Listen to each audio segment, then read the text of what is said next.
Silencio. Susana. ¿Hay sitio? Sí. Susana. Ahí, aquí uno. Déjale.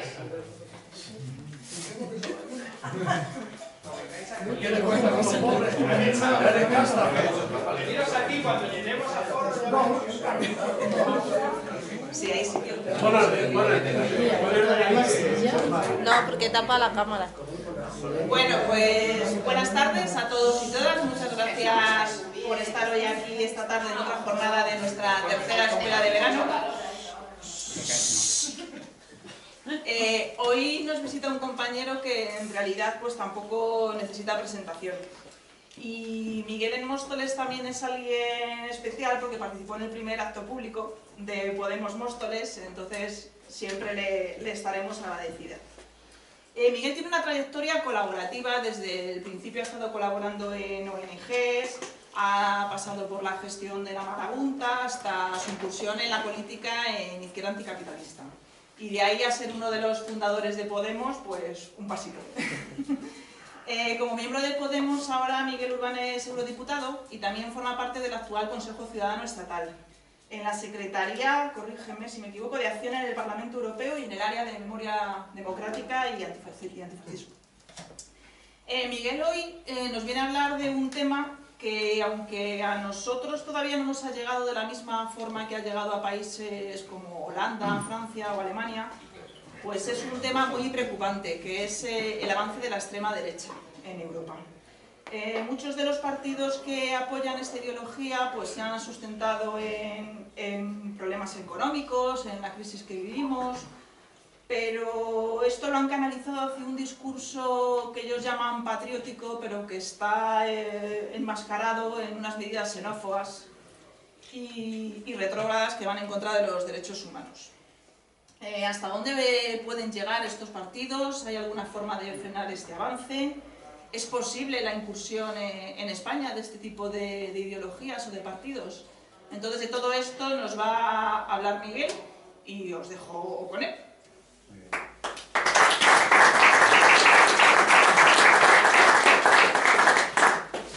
Lo primero, muchísimas gracias. ¿Más? Vale. Lo primero, muchísimas gracias por la invitación. Para mí es un placer estar aquí en esta universidad de verano y estar aquí con vosotras en Móstoles. Y sobre todo ver que podemos llenar una sala e incluso tener a gente en otra en agosto, ¿no? Yo creo que eso no lo puede decir todo el mundo, no lo pueden decir, por desgracia, todos los círculos, y yo creo que también es de agradecer a las compañeras y a los compañeros de Podemos Móstoles pues el esfuerzo de la organización de esta universidad de verano, que para mí es un placer estar aquí con vosotros. Una vez dicho esto, y agradecer sobre todo a la gente que normalmente no coge un micro y que hace posible que estos actos se puedan realizar, decir también que lo interesante es que a vosotros os sea lo más útil posible la charla. Entonces, a mí no me interesa venir aquí, echarme una gran parrafada e irme tranquilamente a mi casa como si no hubiera pasado nada. Entonces, yo no suelo llevar un esquema prefijado para charlas de estas características en donde no tengo un tiempo límite muy acotado, y prefiero que vayamos haciendo una especie de diálogo más que una charla. O sea, ¿a qué me estoy refiriendo? Que nos podamos, o me podáis si queréis interrumpir, paramos sobre un tema concreto y a lo mejor pues hacemos una charla diferente a la que yo había pensado, ¿no? Porque empezamos un diálogo y a lo mejor es más útil y os sirve más a vosotras el poder centrarnos en temas que sean de interés, sin tener que esperar a las preguntas después de la charla, ¿no? A mí no me parece que, si os parece bien, no me parece mal hacerlo, entonces con cierta libertad levantamos la mano y paramos en un momento si queréis. Si no veis pregunta tampoco hay que parar, ¿eh? O sea, yo sigo. Normalmente, mira, normalmente no me escribía las cosas, lo que pasa es que en el Parlamento Europeo normalmente te dan un minuto o un minuto y medio para hablar. Entonces ahí, si no te escriben las cosas, simplemente en dar este agradecimiento ya habría perdido todo el tiempo que tenemos, ¿no? Entonces, agradezco también el tener un formato menos pautado, menos estricto y más de charla, que yo creo que también para el tiempo del verano en el que estamos creo que también es más agradable. Mira, a mí me gusta empezar con una noticia reciente. No intentar retrotraerme atrás, sino ver lo que está pasando ahora y intentar explicarnos cómo es que puede estar pasando lo que está pasando. Ayer hablaba yo con Oscar Camps, no sé si le conocéis. Oscar Camps es el director de la ONG Proactiva Open Arms, que se dedica a rescate, búsqueda y salvamento en el Mediterráneo. Empezaron en Lesbos. Si quieres pasar. No, escucho, no te preocupes. Como vosotros queráis. Yo creo que cabe aquí, ¿no? Es que si no, no... Aquí, mira. Pero yo me pongo más para acá y a lo mejor la cámara le ve bien. Aquí no, si no corremos, ¿no? Señor, se lo Puede lleva. dar pronto el sobre. Vale. Bueno, No os preocupéis, no os preocupéis. Oscar Camps ha montado, yo creo que puede ser ahora mismo una de las ONGs más importantes de rescate en el Mediterráneo españolas. Ellos empezaron en Lesbos en el 2015 con la llegada de miles de refugiados. Empezaron con lanchas motoras y ahora mismo tienen 2 barcos en el Mediterráneo. Me comentaba que ayer le habían pasado 2 cosas. La primera es que había un barco que se llama, la traducción en castellano sería Defensa de Europa, que les estaba acosando, que les estaba intentando impedir hacer su trabajo.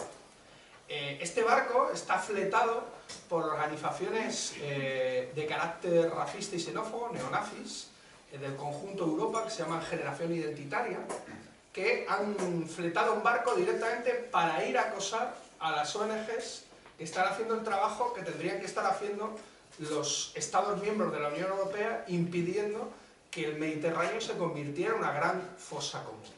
Y el discurso que están teniendo los de Defiende Europa es el mismo discurso de criminalización de las ONGs que había empezado meses antes la Guardia de Fronteras Frontex. Frontex, unos meses antes, había empezado diciendo que las ONGs eran un vehículo necesario de los traficantes de personas para que los inmigrantes y los refugiados pudieran llegar a España, o pudieran llegar a Italia, o pudieran llegar a Malta. ¿Por qué? Porque no los dejaban morir en el Mediterráneo. Entonces, al no dejar a estas miles y miles de personas morir en el Mediterráneo, estaban generando lo que se llama un efecto llamada.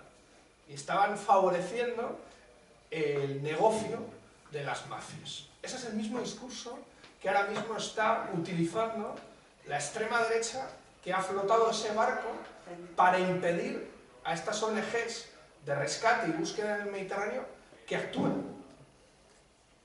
Pero ese mismo día que estaba pasando esto, la Guardia Costera italiana les había reportado una barca que había salido de Libia y que estaba a 64 millas, y el barco más cercano era uno de los 2 barcos de Proactiva Open Arms para que se fueran a por ellos, ¿no? Fueron a por ellos, y cuando se acercaron al puerto más cercano, en Lampedusa es una pequeña isla del Mediterráneo italiana, aunque está más cerca de Túnez que de Sicilia, y cuando fueron a meterse en puerto les dijo el gobierno italiano que no podían atracar. Que no podían atracar porque habían recogido a unos inmigrantes en aguas de influencia maltesa.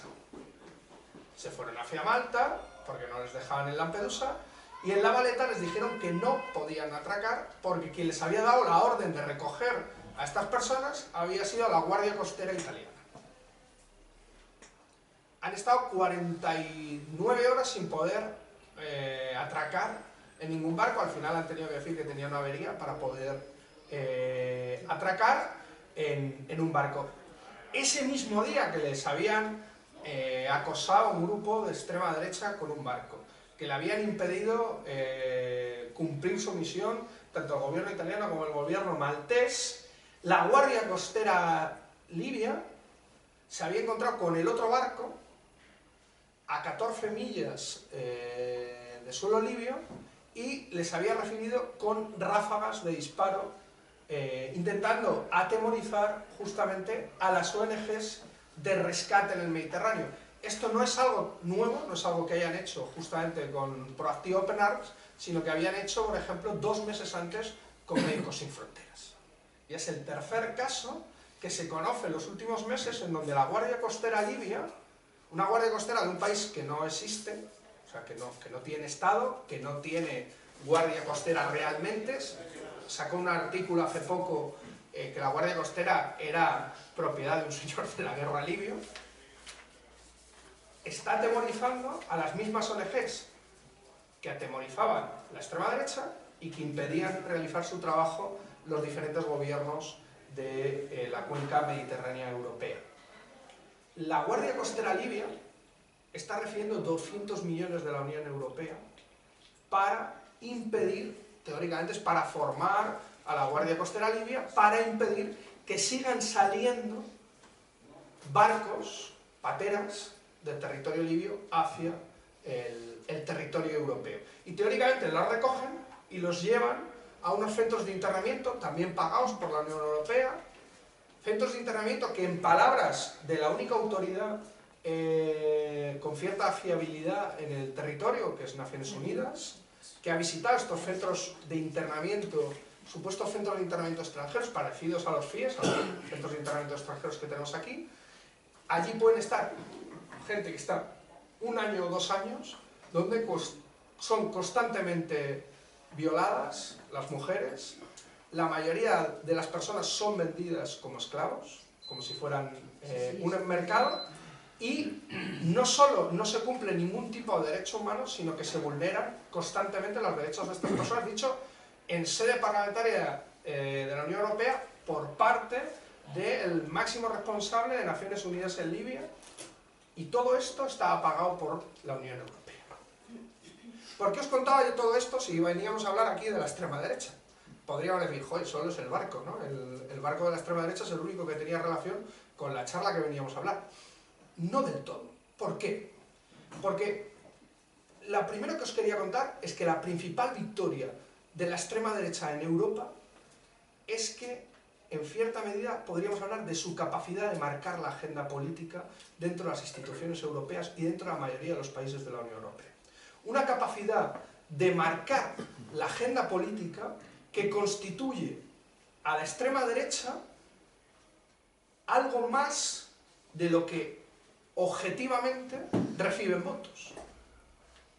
O sea, de hecho, si nosotros le preguntáramos a Marine Le Pen cuál fue su última victoria, seguramente no nos diría haber pasado la segunda vuelta, seguramente nos diría Manuel de Valls. Seguramente nos diría que las políticas que ha aplicado el Partido Socialista francés durante el gobierno de Hollande y Manuel de Valls, gran parte venían en el programa del Frente Nacional, si miramos el programa del Frente Nacional del 96 y del 2000, de las elecciones del 96 y del 2000. De hecho, la continuación de la política de Sarkozy en el acoso a las comunidades gitanas romaníes venía ya precedido de el programa que tenía el Frente Nacional, que luego coge Sarkozy y que luego mantiene Manuel de Valls. El acoso al centro, bueno, podríamos, al campamento de inmigrantes de la selva en Calais, venía precedido justamente de todas las declaraciones que había hecho el Frente Nacional en Francia. Pero si miramos el conjunto de la extrema derecha en Europa, su gran victoria no ha sido tanto alcanzar gobiernos, sino condicionar las políticas de los gobiernos existentes, fueran de derechas o fueran, en teoría, de izquierdas. Y yo creo que es una de las cuestiones más preocupantes que tenemos, una cosa que en Francia se llamó la lepenización de los espíritus.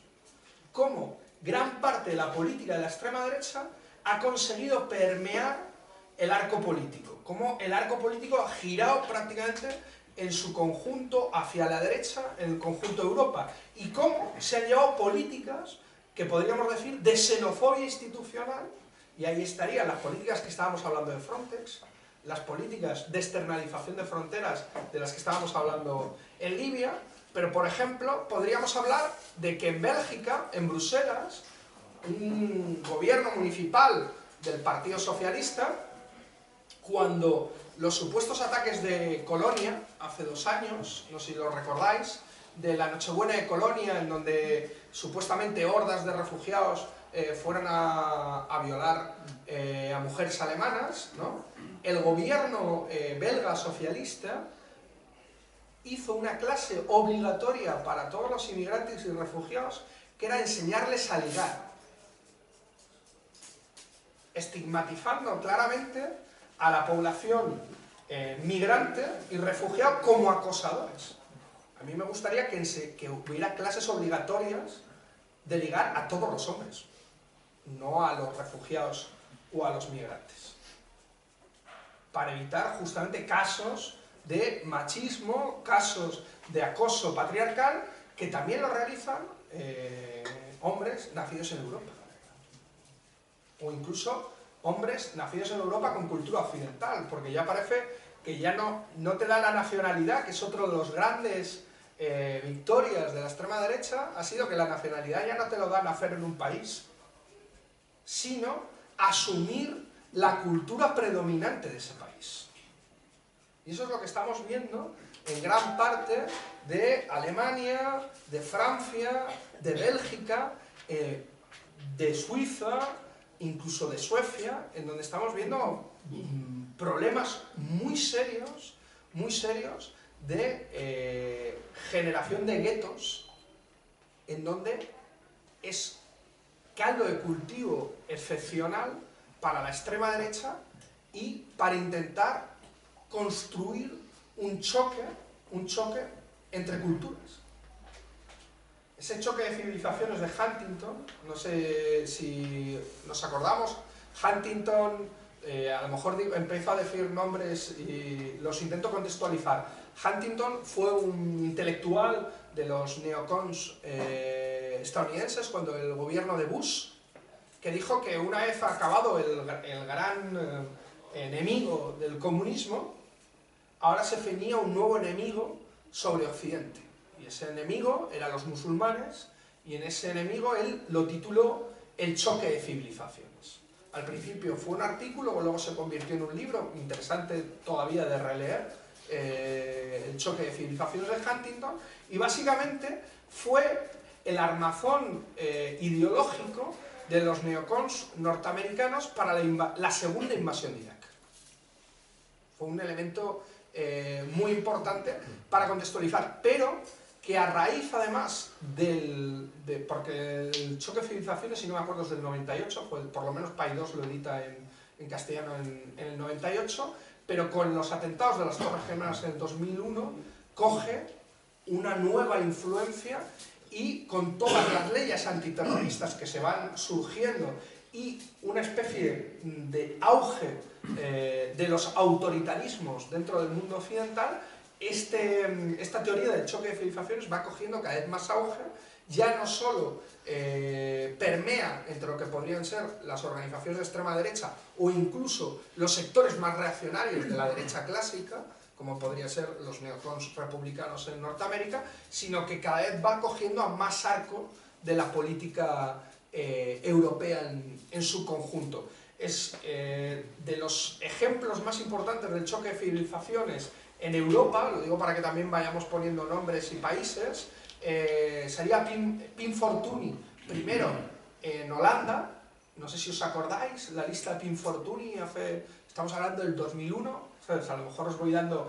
Pim Fortuny era un periodista holandés, declaradamente gay, que hizo el primer discurso, yo creo que uno de los discursos de lo que podríamos llamar la nueva derecha postindustrial. Una nueva derecha, una nueva extrema derecha, una nueva derecha radical, en donde utiliza lo que podríamos decir, sería curioso cómo redefinirlo, la defensa de los derechos como una forma de exclusión de una parte de la sociedad, ¿no? ¿Eso cómo se explica? ¿Cómo se come eso? Él dice, yo creo que el ejemplo de él es muy gráfico, yo soy homosexual, decía Pim Fortuny. A mí, en un país musulmán, me pueden matar por mi condición de homosexual. los musulmanes son una cultura autoritaria. Hay que acabar con esas culturas autoritarias. La defensa, ¿no?, de los derechos de los homosexuales son utilizados como un arma arrojadiza para excluir y estigmatizar a una parte de la población. Eso lo veremos luego, cómo también se utiliza la supuesta defensa de los derechos de las mujeres como una forma también de excluir y de estigmatizar a una parte de la población. Ahí está todo el verano pasado, seguro que os suena, todos los casos del burkini, ¿no? Claro. Ver cómo todo esto, cuando Sarkozy defiende que no haya burkinis, no es para defender a las mujeres, o los derechos de las mujeres, es para estigmatizar a una parte de la población. Pero esto lo vamos a ver, lo de Colonia fue algo también parecido, esto cada vez más, y a la izquierda, pues genera contradicciones muy fuertes. Claro, porque, hostia, si yo estoy defendiendo los derechos homosexuales, yo estoy defendiendo los derechos de las mujeres, claro, creo que es interesante porque la extrema derecha ya no son...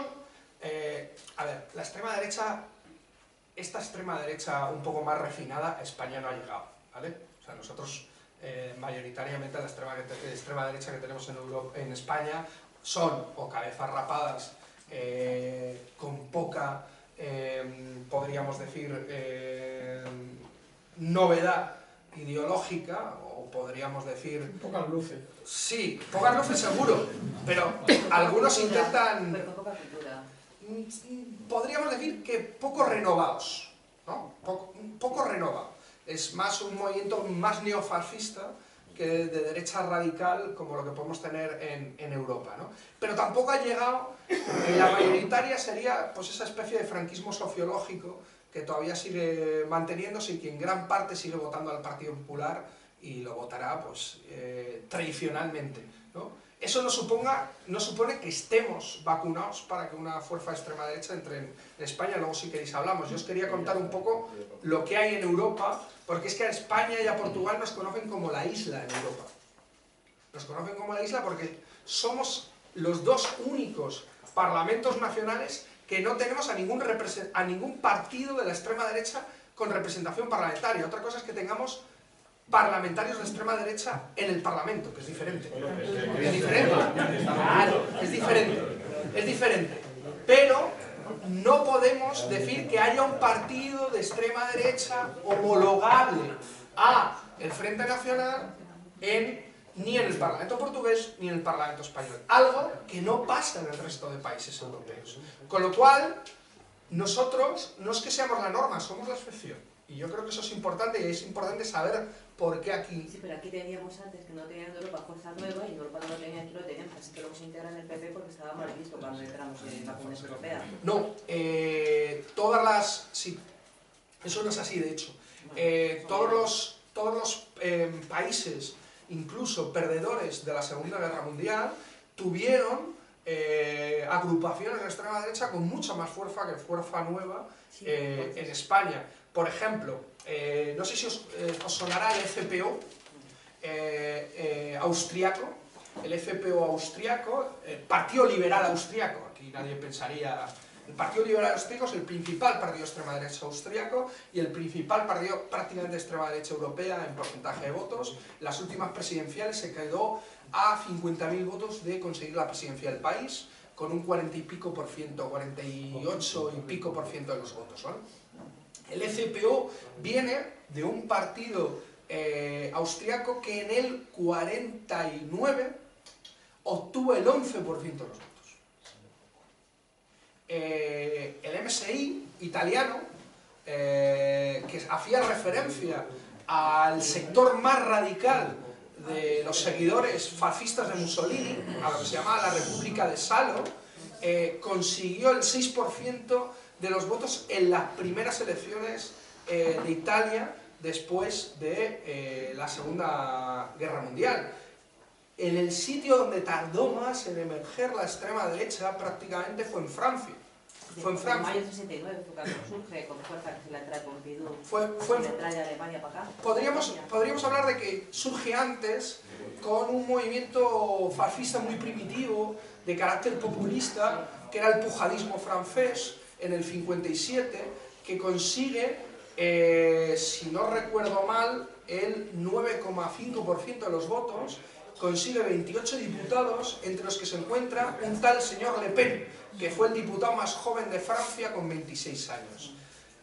Pero no es hasta el 57 y no se presentan como un partido directamente de extrema derecha. Hasta que no vienen de Alemania. Como un partido más bien, se presenta como un partido más bien antifiscal.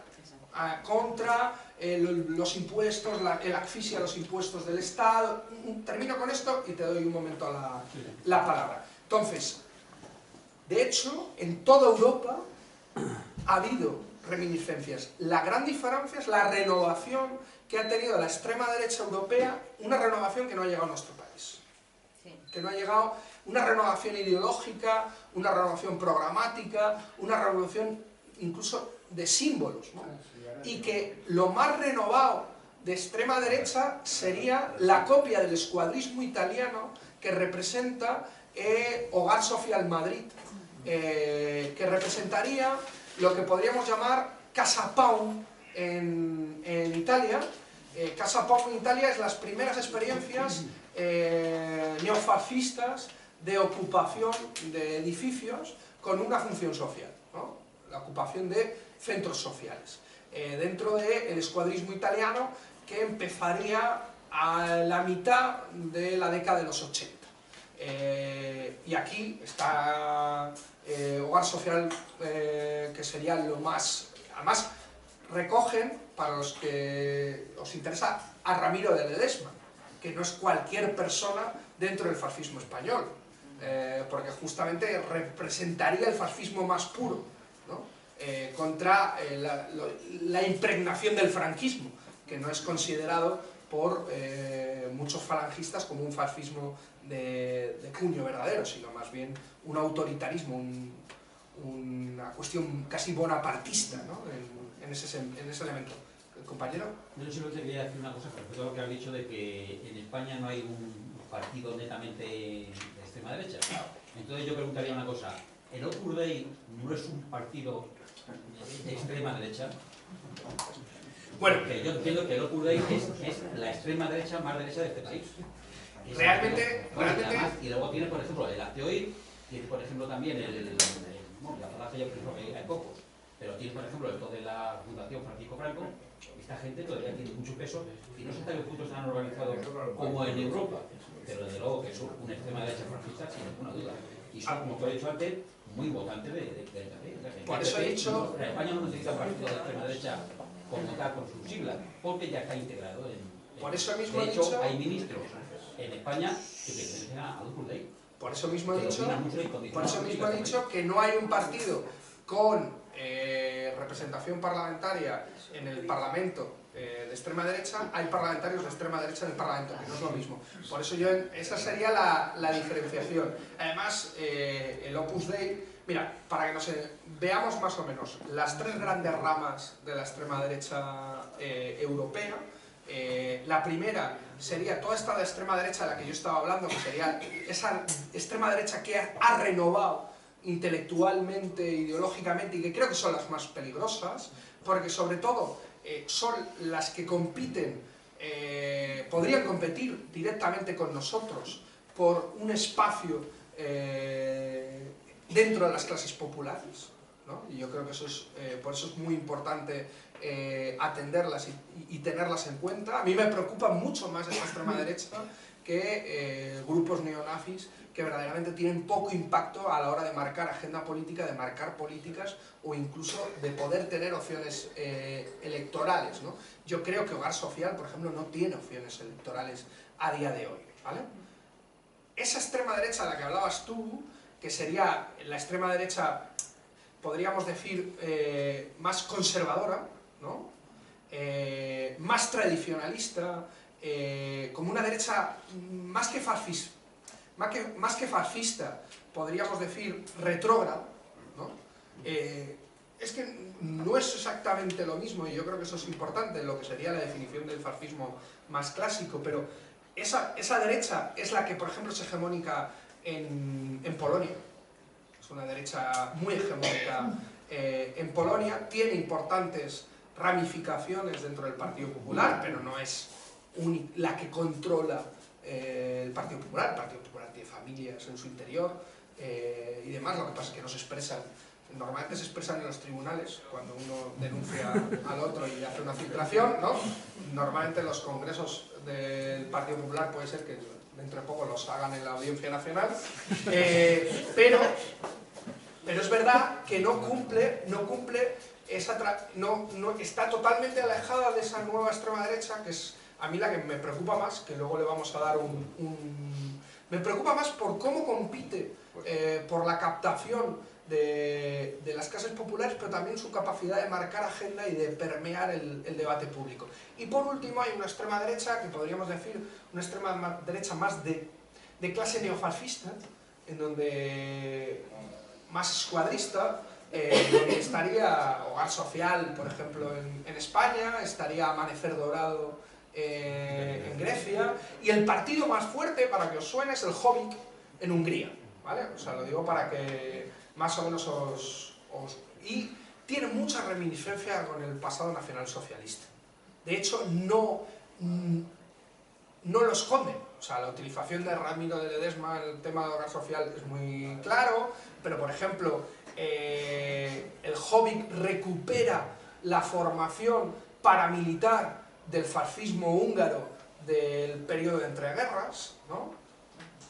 Que ha sido ilegalizada, aunque luego lo han vuelto a cubrir de otro nombre y mantiene el mismo, y está ahora mismo apatrullando la frontera justamente húngara, persiguiendo a refugiados y a migrantes en las fronteras. Serían esas tres grandes familias.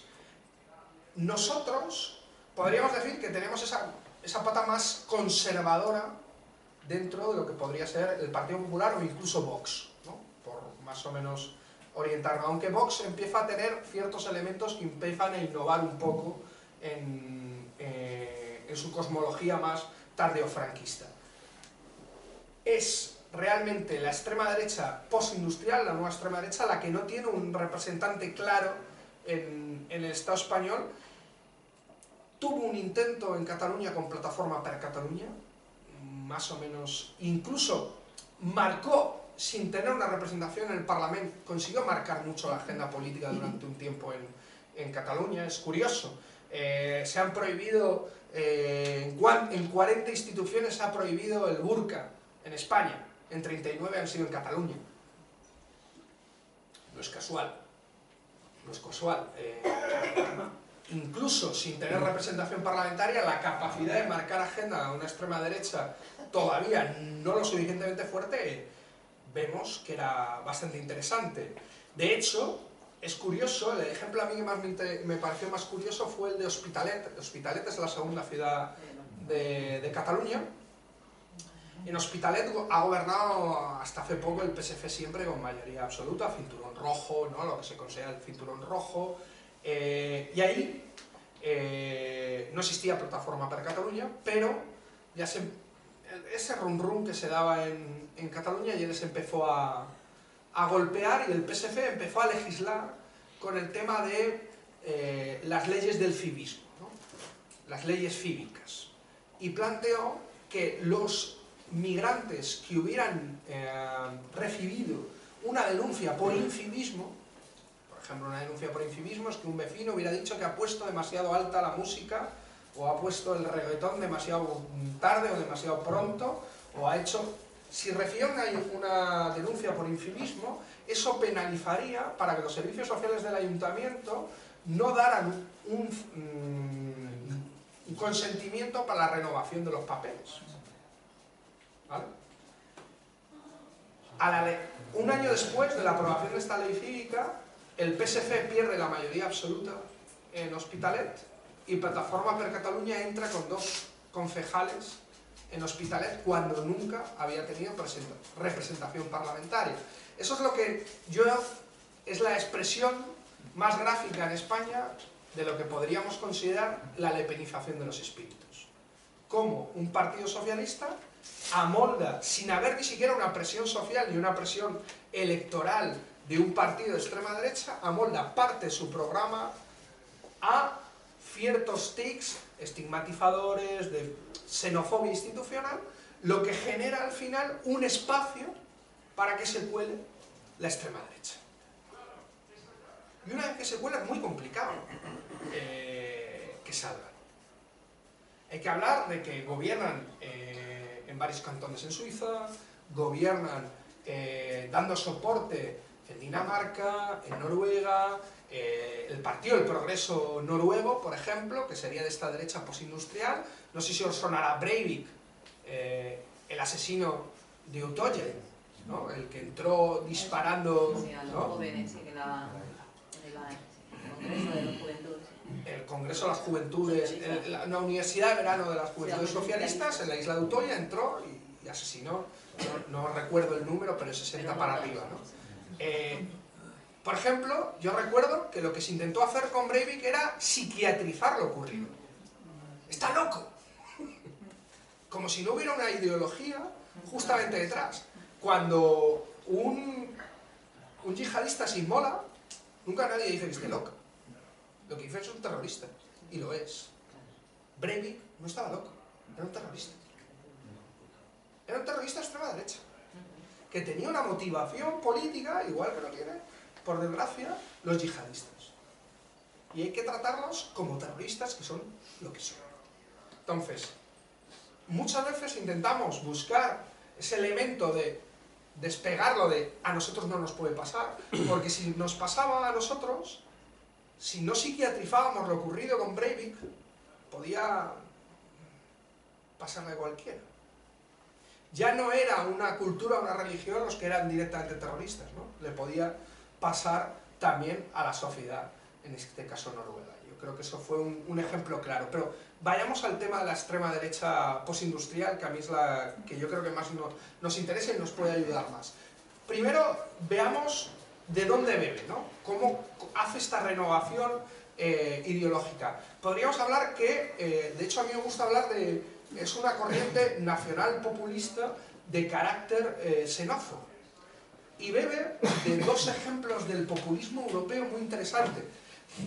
Mientras que hay experiencias de populismo progresista en otros países, por ejemplo en Norteamérica, es claro, en Latinoamérica también, en Europa no ha habido populismos hasta ahora de carácter, por lo menos triunfantes, de carácter no reaccionario. Es el populismo de lo que se llama en Italia, hay dos populismos muy interesantes para comprender a la extrema derecha europea, es el cualinquismo italiano y el pujadismo francés. El cualinquismo italiano, lo digo para ir súper rápido, yo os intento dar nombres para que luego a quien le interese busque y indague un poco más, ¿vale? El cualinquismo italiano es el partido del hombre cualquiera, del hombre cualquiera. Básicamente es una reacción justamente incluso todavía sin Italia, todavía con Italia prácticamente dividida, ya este partido se lanza con un partido antifiscal y antipolíticos. Roma ladrona, que luego utilizará mucho la Liga Norte. El problema es que Roma nos roba, ¿no? ¿Por qué? Porque no necesitamos Estado, no necesitamos políticos, lo único que necesitamos es un contable, él decía, que abra cuenta el 1 de enero y cierre el 31 de diciembre. Y diga, nos hemos gastado tanto y hemos ingresado esto. Eso es lo único que necesitamos, ¿no? Ese cierto populismo antipolítico que luego el movimiento 5 estrellas recogerá en ciertos elementos, ¿no? El cualinquismo italiano será uno de los ejemplos y el pujadismo francés. El pujadismo francés, lo hemos hablado antes, también es una reacción contra, podríamos decir, a las clases medias rurales del centro de Francia contra el cobro de impuestos. Tanto el cualinquismo como el pujadismo fueron partidos relámpago, partidos que tuvieron una reacción muy rápida, un nacimiento muy rápido, una eclosión electoral muy rápida y murieron a las siguientes elecciones. No superaron lo que podría ser una legislatura. De hecho, el partido de Pim Fortuny, lista Pim Fortuny, le pasará lo mismo. Estamos hablando del 2000, consigue ser la segunda fuerza a las elecciones, a pesar de que Pim Fortuny es asesinado en la campaña electoral, unos días antes del término de la campaña electoral. Consigue la segunda fuerza y ya desaparece la lista Pim Fortuny, pero todo lo sembrado por Pim Fortuny lo recogerá el Partido de la Libertad de Geert Wilders, que, como veis, fue la segunda fuerza en las elecciones pasadas en Holanda, aunque según todos los periódicos dijeron, nos hemos salvado. Sí. Bueno, pues aumentó en votos, aumentó en fuerza y sobre todo el principal partido de la extrema derecha, de la derecha holandesa, que fue el que ganó, cogió gran parte del discurso de Geert Wilders y del Partido de la Libertad en una supuesta lucha contra la islamización de Holanda, ¿no? Que es lo que iba a pasar. No sé si os acordáis del conflicto que hubo con Turquía en marzo de este año. ¿Os acordáis más o menos? Sabéis que había un referéndum en Turquía y de repente varios ministros de Erdogan vinieron a hacer campaña en Europa y en Holanda no les dejaron hacer los mítines.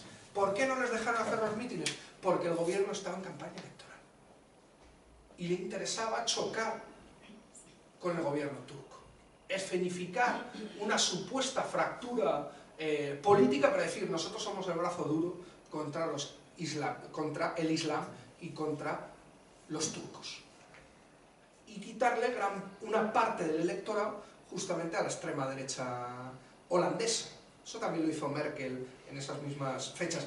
Y a Erdogan le venía estupendamente, porque era propaganda interna en Turquía para el sí al referéndum, que lo que le daba era poderes prácticamente autocráticos en Turquía. Al final se retroalimentaban en esa política. Por eso es importante eso de la capacidad de condicionar la agenda política que hablábamos de la extrema derecha. Los dos populismos, sí.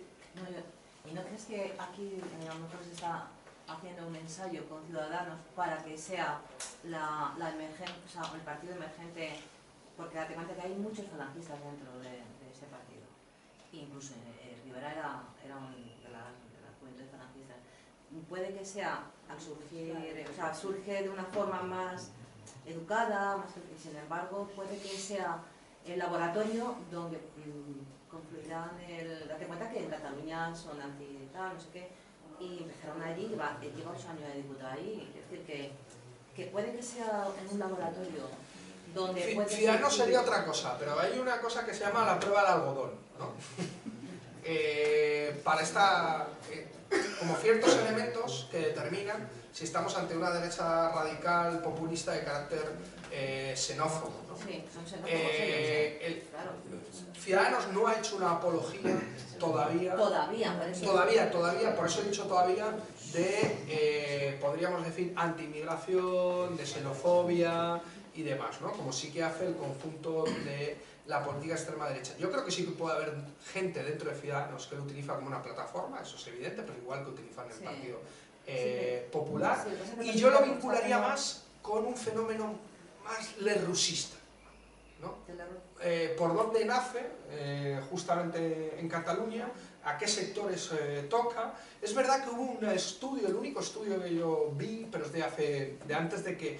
También no podemos comparar el Ciudadanos que nace en Cataluña con el Ciudadanos que luego se extiende al conjunto del Estado. Yo creo que es diferente y de hecho le está pasando mucha fractura y de hecho se va a crear un partido solo con los cargos públicos que han dejado Ciudadanos en los últimos meses, aunque no salga prácticamente ningún medio de comunicación, que lo está liderando es el marido de Punset, que es eurodiputada de Ciudadanos, pero yo creo que hay podríamos hablar de esos dos Ciudadanos. El primer Ciudadanos sí que sería un concepto más lerrousista, de partido con ciertos tintes sociales al principio, por eso digo al principio, de hecho en el último congreso quitan el tema socialdemócrata de los estatutos, ¿no? Ciertos elementos, para que todo el mundo más o menos conoce el lerrousismo, o sea, Lerroux, Segunda República, lo digo porque si no vamos como saltando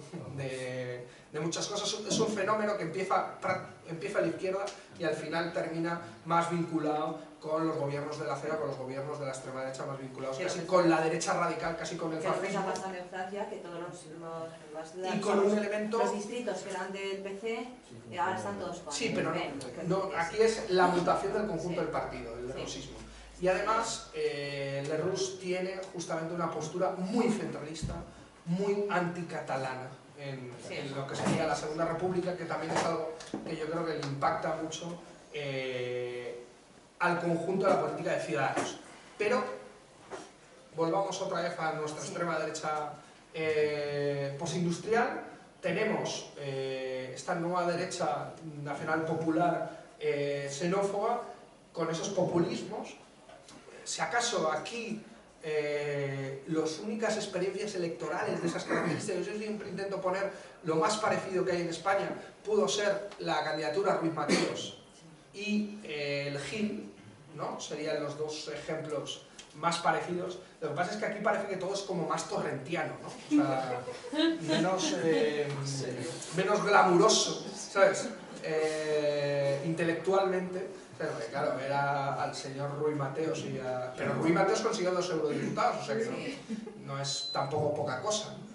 El siguiente elemento muy importante de renovación es todo lo que fue el periodo descolonial, ¿no? Igual que los movimientos decoloniales impactaron mucho sobre la izquierda, también impactaron mucho sobre la derecha, ¿vale? Y le permitieron a muchos partidos de extrema derecha recuperar la idea de patria y de nación. ¿Por qué? Sobre todo en Francia y en Bélgica tuvieron mucho impacto. Es que la extrema derecha eran los traidores, no eran los patriotas. Los patriotas en Europa eran los antifascistas. En Francia, los patriotas eran la resistencia francesa. Y la extrema derecha eran los colaboracionistas, era Vichy, y claro, para una extrema derecha perder la nación y perder la patria en lo simbólico es casi como perder el agua. Entonces, todos los procesos de descolonización, sobre todo de la descolonización, en el caso de Argelia en Francia y en el caso de Bélgica del Congo, impactaron mucho sobre la extrema derecha. El ejemplo más importante en Francia es la OAS.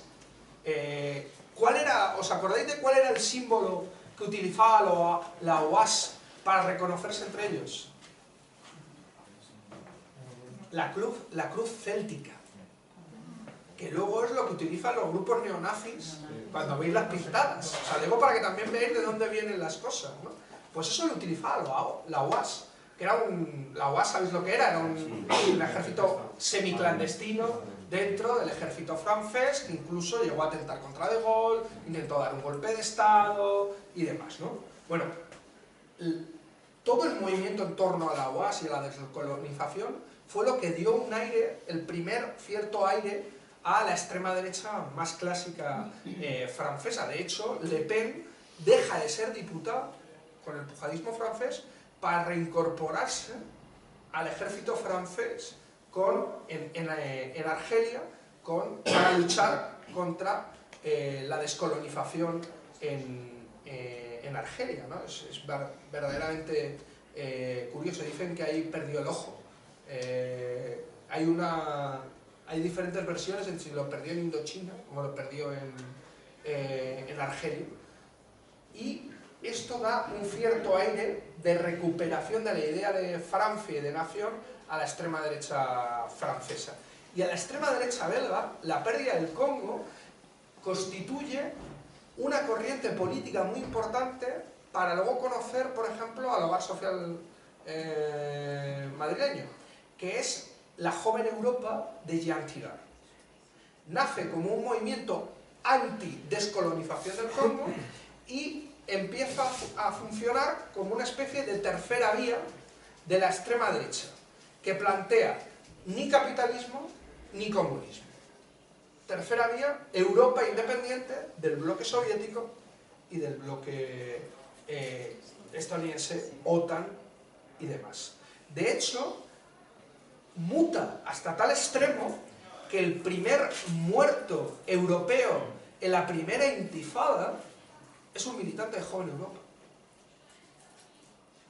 Y de hecho, Joven Europa constituye grupos en todos los países europeos. Es interesante porque por primera vez utiliza la idea de Europa más allá de la idea de nación, y eso en el fascismo es muy importante, y es un elemento inspirador para toda esa corriente nacional revolucionaria que hablamos, que aquí sería Hogar Social, Casa Pau en Italia, Jobbik en Hungría, o nuestros personajes de Amanecer Dorado en Grecia.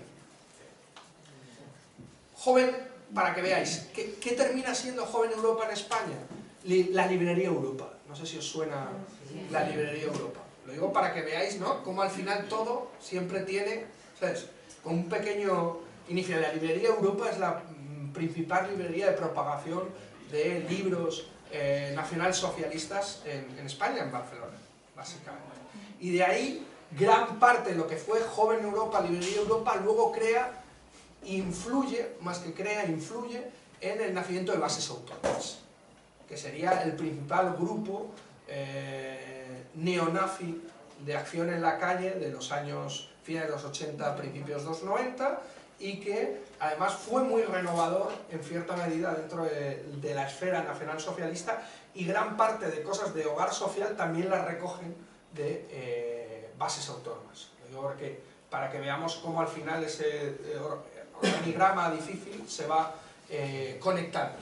El tercer elemento muy importante de la renovación de la extrema derecha es el Mayo Blanco. Igual que está el Mayo Rojo, también hubo un Mayo Blanco, también hubo un Mayo renovador en la extrema derecha. Ahí, sobre todo, de hecho, gran parte de lo que es el Frente Nacional al principio viene justamente de esa renovación, de lo que es Ordine Nuevo, que además tuvo experiencias en Italia y en Francia, y que constituye los primeros think tanks, fundaciones de investigación, fundaciones de creación de pensamiento, que toman el título de Nueva Derecha. Ahí está el GREC francés, Centro de Estudios Europeos francés, en donde veremos cómo hay una renovación, en donde, por ejemplo, dicen: nosotros no somos racistas. Digo, por poner ejemplo, somos raciólogos. No, somos raciólogos. Nosotros respetamos todas las razas, pero cada uno en su lugar. Nosotros combaten mucho la idea judeocristiana de la igualdad y recogen ciertos elementos incluso de la escuela de Frankfurt con el derecho a la diferencia, ¿no? O sea, hay ciertos elementos que recogen incluso de las experiencias de lo que podría ser la izquierda en el mayo del 68, como el derecho a la diferencia, como por ejemplo el tema de la libertad sexual. De ahí vienen ciertas, eso ya sería más anecdótico, pero ciertas experiencias en Italia, nazimaoísmos, todo el tema de los nacionalbolcheviques. No sé si conocéis más o menos esa experiencia. Bueno, tampoco son muy importantes, son más curiosas que otra cosa. Lo digo en su impacto real en la extrema derecha actual.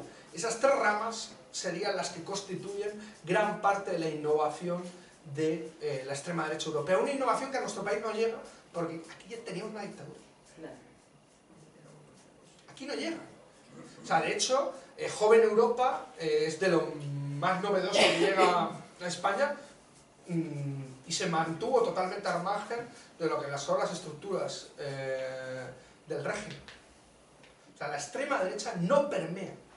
O sea, porque entre otras cosas la extrema derecha española no tiene que pasar ese cierto periodo de trayecto en el desierto que en gran parte la extrema derecha vencida, el fascismo vencido en Europa, sí que tiene que pasar. Yo creo que eso es un elemento importante para comprender cómo gran parte de toda esta innovación política e ideológica no nos llega a nosotros. Otra cosa no es que no esté llegando, que yo creo que es muy importante. Porque ahora yo creo que hay que poner ciertos elementos encima de la mesa. La guerra de las identidades es uno de los elementos principales que mete la nueva extrema derecha, ¿no? En ese día de, nosotros no somos racistas, ¿no? Tenemos nuestra identidad y lo que queremos hacer es protegerla. Mientras que el fascismo es invasivo, la nueva extrema derecha intenta ser defensiva. ¿Por qué? Porque venden un mundo atacado por la globalización, en donde estamos acechados de peligros para la identidad y la cultura occidental. Por eso son este rollo antiglobalización, en ese sentido, identitarios. De hecho, los que flotan el barco de los que os hablaba antes, Defensa de Europa, se llaman generación identitaria. ¿Vale?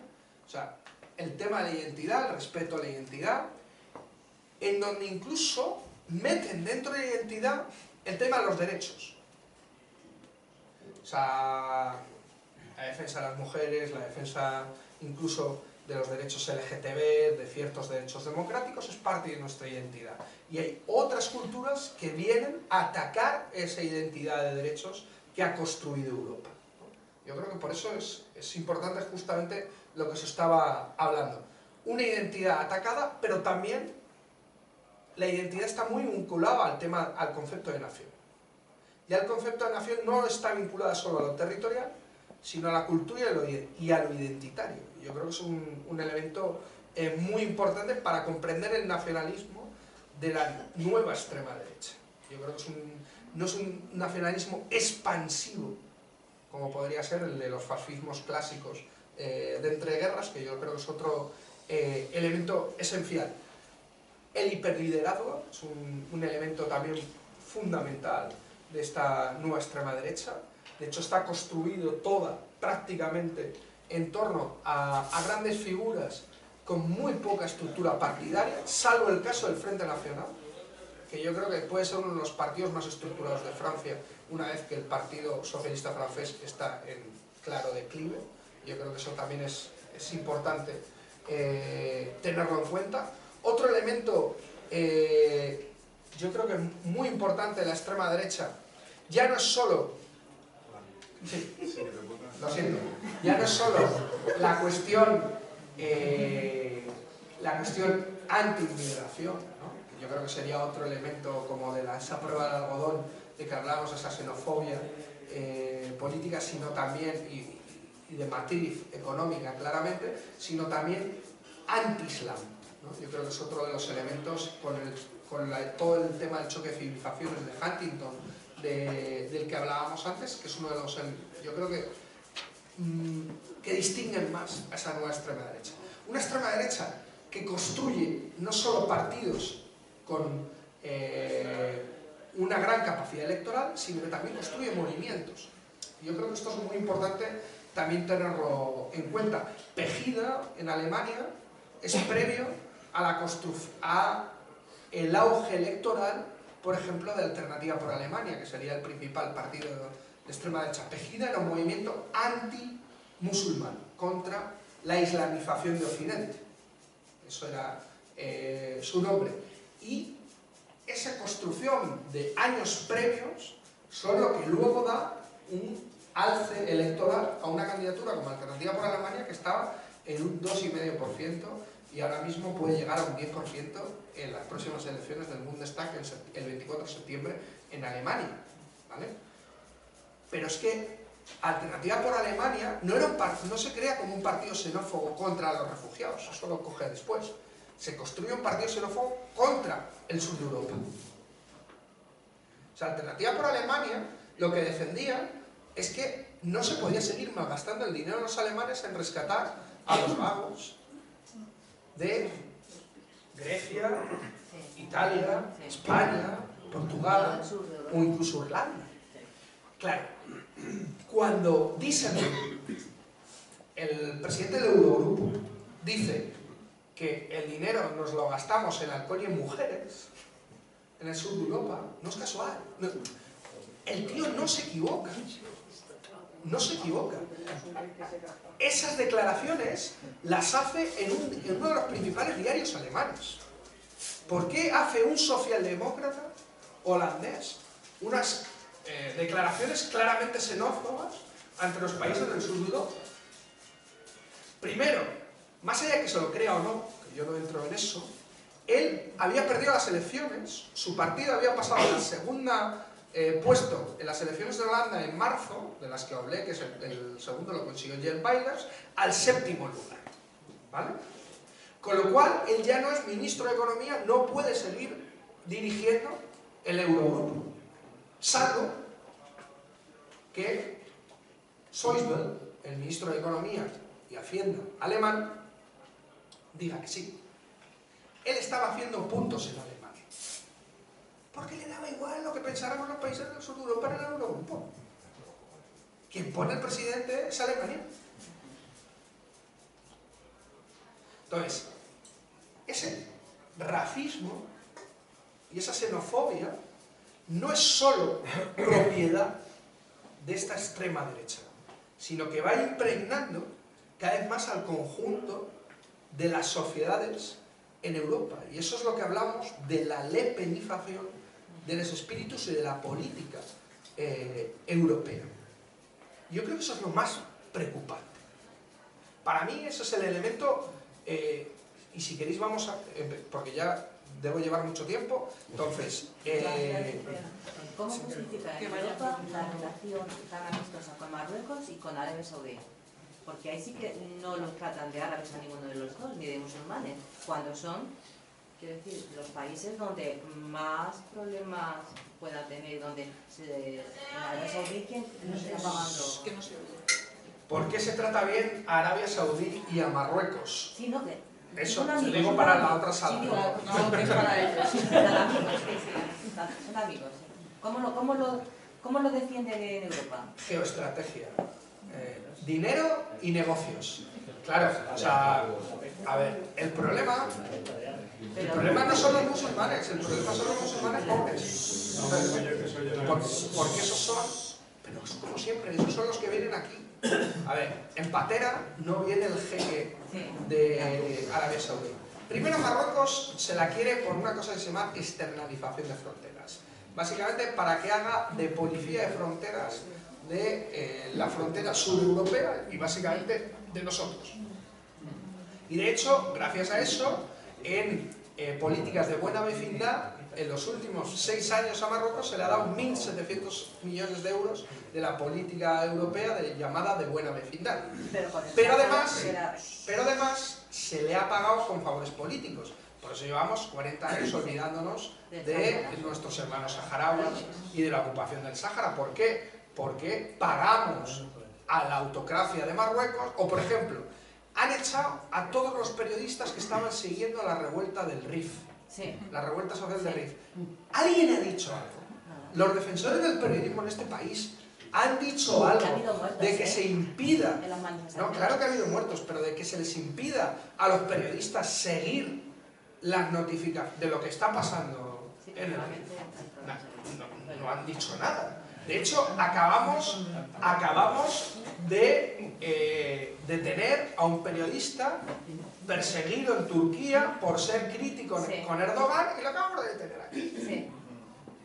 Y es justamente una autocracia, un intento de autocracia, justamente en Arabia Saudí. Es un tema profundamente, claramente económico. O sea, se mira hacia otro lado, pero es que es tan grave como que mañana van a morir ajusticiados varios disidentes saudíes. ¿Lo habéis visto en algún telediario? Pero tú fíjate, la audiencia. Entonces, Simplemente vamos a tomar turno de palabra. Entonces, simplemente para que veamos esa política que el Parlamento Europeo le da el premio Sájarov de defensa de los derechos humanos a un bloguero saudí crítico con el gobierno de Arabia Saudí, pero no paramos de vender. De hecho, el segundo comprador de la Unión Europea de armas es Arabia Saudí. Entonces, si es una dictadura autocrática al que le damos premios de defender los derechos humanos a sus disidentes, pero les vendemos. O incluso algo mucho peor. ¿Sabéis quién ostenta la vicepresidencia del grupo de derechos humanos de la ONU? Arabia Saudí. ¿A proposición de quién? Del Reino Unido. Entonces, el problema es que seamos humanos. ¿Sabes? De hecho, cuando vienen a Marbella, cuando venían los jeques a Marbella, o cuando compra Qatar el PSG y compran a Neymar y otros no sé qué, no hay ningún problema. Mientras pongan dinero encima de la mesa, aquí, primero paz y luego gloria. Pero, para terminar con una cosa, yo creo que de la extrema derecha, yo creo que es muy interesante ver cómo la extrema derecha también ha aumentado en su audiencia dentro de las clases populares a raíz de la crisis económica y también de la crisis política. Cómo la cierta lepenización de la política europea, en donde las cuestiones migratorias cada vez tienen más fuerza y más peso dentro de la Unión Europea, la construcción de la Europa fortaleza impregnada de políticas de xenofobia institucional, cómo las políticas de austeridad son caldos de cultivo claramente para la extrema derecha, son caldos de cultivo para la extrema derecha allá donde no ha habido una reacción colectiva contra esas políticas. Y yo creo que eso es muy importante, porque nos viene a por qué no hay una extrema derecha en nuestro país. Y no es porque los españoles seamos mejores o peores que los franceses, que los holandeses y demás, sino que hemos vivido un proceso de reacción colectiva contra la crisis, como fue el 15M, como fueron 3 huelgas generales, como fue una serie de movilizaciones, las mareas, la PA, que en cierta medida ha dado una solución colectiva a la crisis. Porque el gran intento de las políticas neoliberales es la individualización, justamente nuestra individualización, nuestra cierta culpabilización, ¿sabes? Al que pierde el empleo, al que pierde la casa, demás. Lo que genera una frustración que muchas veces se canaliza en el conjunto de Europa en un voto de protesta anti-establishment. Ese voto de protesta anti-establishment en la mayoría de Europa es canalizado por la extrema derecha. Y creo que es interesante ver aquí el concepto de por qué es canalizado por la extrema derecha y no es canalizado por la izquierda. Porque en muchos países de Europa la izquierda no es creíble como parte o se la considera parte del establishment. Y yo creo que es un elemento. Perry Anderson sacaba un artículo interesantísimo sobre movimientos antisistémicos en Europa en marzo en el Le Monde Diplomatique, donde hablaba que la extrema derecha tiene más credibilidad para enfrentarse a las políticas de las élites que la propia izquierda en la mayoría de los países europeos. E incluso hay un elemento central. También hay cada vez una polarización mayor con las instituciones europeas. Quien ha mantenido un papel más coherente de rechazo a las políticas de las instituciones europeas es la extrema derecha, en Europa. Que no sería el nuestro, que sería un repliegue identitario, un repliegue nacional, como crítica principal a la Unión Europea, no justamente la crítica que podríamos hablar de Europa fortaleza, de xenofobia y demás, o de pérdida de derechos que podemos hablar, aunque de pérdida de derechos también. Entonces es muy interesante comprender y entender por qué pasamos del OGI al Brexit. O sea, por qué pasamos del no en el referéndum griego, que es un no que dice sí a Europa, es un no a las políticas neoliberales, pero que dice sí a construir una Europa diferente, pasamos un año después al Brexit, que es un voto excluyente, en donde está capitalizado, en cierta medida, por un partido, el UKIP, que tenía 2 diputados. Un apoyo en el Parlamento Europeo, porque sabéis el sistema inglés en el Reino Unido es mayoritario por circunscripción y mayoritario, o sea que está repartido en muchas circunscripciones y el que lo gana se lo gana todo, no está repartido por porcentajes. Aún así, solo tenía 2 diputados. Y consigue, Nick Farage, consigue en gran medida recoger gran parte de ese voto de protesta anti-establishment, pero también hacia ciertos elementos de la Unión Europea. ¿O por qué Trump, en cuanto ve lo del Brexit, dice, que yo soy la persona del Brexit en Estados Unidos? ¿Cuál ha sido la campaña de Trump? ¿A quién ha colonizado verdaderamente la campaña de Trump? Y un elemento que daría para otra charla, en cierta medida, que es una nueva extrema derecha muy vinculada a las redes sociales, que está saliendo con todo el tema de la posverdad, que a mí no me gusta hablar de posverdad, a mí me gusta hablar de mentira. Lo que se está haciendo es circular constantemente mentiras. Como eso que en Estados Unidos se llama la alt-right, la derecha alternativa. Y su vinculación con las redes sociales y cómo cada vez yo la vivo en mis propias carnes, cada vez veo que la colonización de esta extrema derecha de carácter xenófobo en las redes sociales es mayor. Eso lo apuntamos para octubre. Para Sí. que vengas a eso. No, si te parece, Sí, claro. es que me han pedido un par de palabras. Sí. ¿Alguien más aquí? Bueno, solo. Gracias por Espera. Bueno, ya has terminado de hablar, ¿no? Bueno, ahora mismo. Yo que estoy.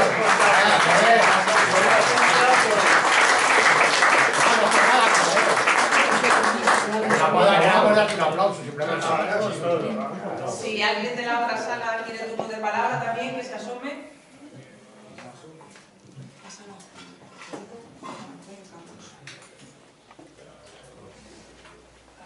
Sí.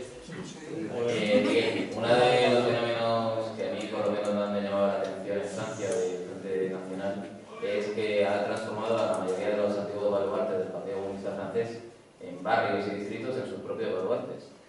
Entonces quería trasladar esa pregunta a España, tanto al fenómeno de nuestro partido como en general a los barrios obreros.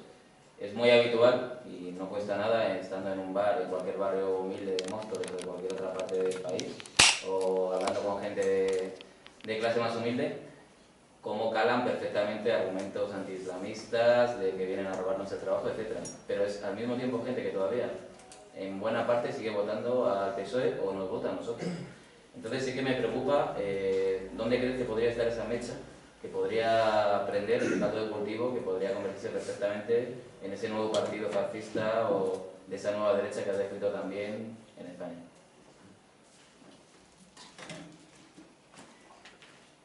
Hacemos si quieres las tres preguntas. Sí. Sí, hola. A ver, un par de cosas que son un poco cortas. Primero, si... ¿Qué lo has apagado? Estaba apagado mi programación. Un par de cosas un poco cortas. Primero, nos has hecho una exposición bastante detallada, creo, de la situación de la extrema derecha en los diversos países de Europa, incluso en África también. Pero, no sé, no han mencionado, y me gustaría saber si crees que existe o debemos temer que exista una relación entre los diversos grupos de ultraderecha de los distintos países. O sea, que haya algún tipo de conexión o de preparación de cara a una actividad común en todos los frentes, incluso de cara a las fronteras exteriores. Por otro lado, también lo que hemos comentado en cuanto a la falta de un partido propiamente dicho de ultraderecha en España, realmente lo que están es muy bien cómodos, ocultos, precisamente bajo las siglas de Partido Popular, porque ya se vio que con el grupo de Blas Piñar, el de Fuerza Nueva, tenía su serie de adeptos, pero por otro lado tenía muchos detractores y la prensa que tenía era muy mala. Entonces, no necesitan tener, a mi forma de ver, no necesitan tener ese escaparate de cara a tener mala prensa con otros grupos de otros países europeos, porque aquí están tan perfectamente ocultos en las siglas del PP que no necesitan aparecer por otro lado, que aparecen bajo el nombre de asociaciones o de grupos como las que has comentado tú, pero como partido político en el gobierno no necesitan, o sea, en el Parlamento no necesitan tener un partido, puesto que, como bien ha dicho también, tienen personas Y me atrevería a decir que hasta la propia estructura del partido tiene en cierto sentido parte de ultraderecha, puesto que mantienen política de ultraderecha. Sí, hola. En primer lugar, muchas gracias por tu disertación. A mí me has abrumado y entonces pues te agradezco la transmisión de conocimiento que nos has hecho. Estoy un poco de acuerdo con Juan Antonio en el sentido de que efectivamente la ultraderecha en España está cómodamente instalada porque electoralmente les penalizaría tener una alternativa, un partido diferente. Es decir, que es lo que ha pasado tradicionalmente en la izquierda, que hay de 2 o 3 N partidos. En la derecha son muy listos, otras cosas son muy putas, pero muy listos. Entonces, saben que cualquier planteamiento electoral separador les penalizaría. Y entonces se instalan dentro del poder y tal. Pero bueno, la pregunta era otra. La que yo quería decir. Has comentado de que efectivamente la extrema derecha europea está tomando como baluarte ideológico la defensa de la identidad. Eso es un argumento muy potente, muy fuerte, es la hostia. ¿Cuál es el antídoto de la izquierda para combatir eso? Espera, que ya he perdido la otra. ¡Saca la cara!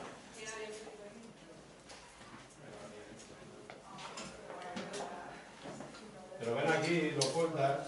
Claro. No escucho nada. No se oye. No se oye. Claro, tiene que dar el micro, que da el interruptor. Espera, que viene.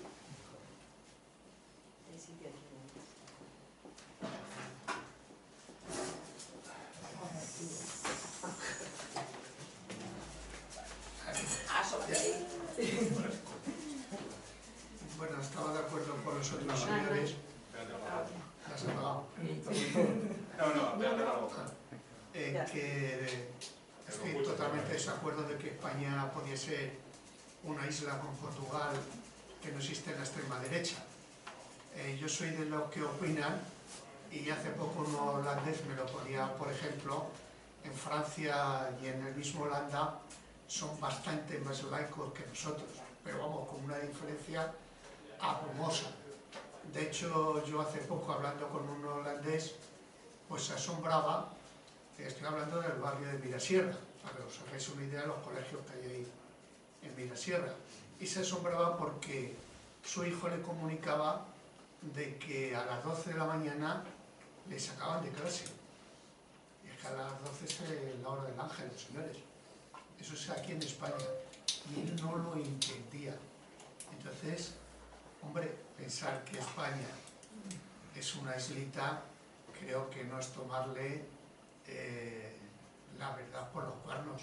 Es decir, para mí la extrema derecha, lo mejor que puede hacer es como la Iglesia, dejar que pase el tiempo. Es decir, mientras que vivamos de puta madre, ¿para qué no vamos a complicar la vida? De eso a que la Iglesia Católica no manda aquí y que la extrema derecha no tiene un poder que no le queremos otorgar, la prueba estaba hoy. La noticia que han dado del Pozo de Mirás.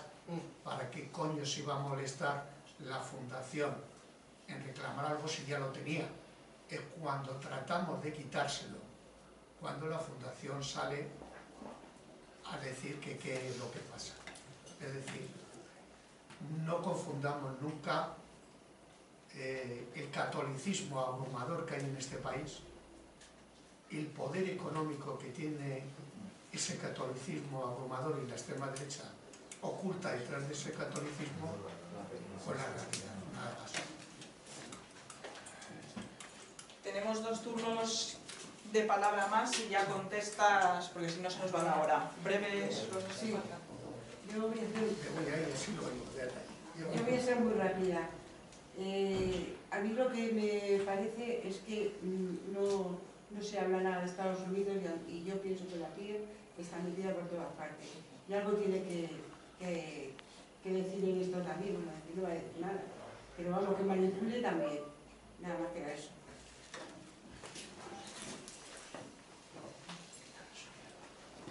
Buenas tardes y muchas gracias por la charla, porque como han dicho es muy edificante.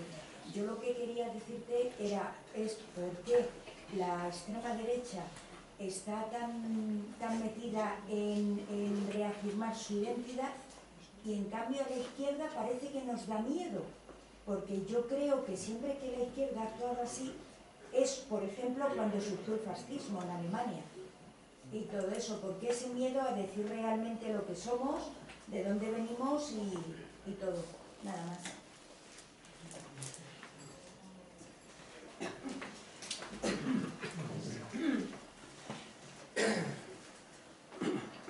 Bueno, se me escucha bien en la otra sala, ¿no? Vale, perfecto. Empiezo por las últimas y ya termino con las primeras, ¿vale? La identidad de la izquierda, ¿por qué a nosotros nos da miedo y a la extrema derecha no? Bueno, a la extrema derecha le da mucho miedo reafirmar su identidad nacionalsocialista, y de hecho por eso la nueva extrema derecha, en cierta medida, lo que ha hecho ha sido una reconversión política e ideológica en sus mitos, en sus discursos y en sus propuestas.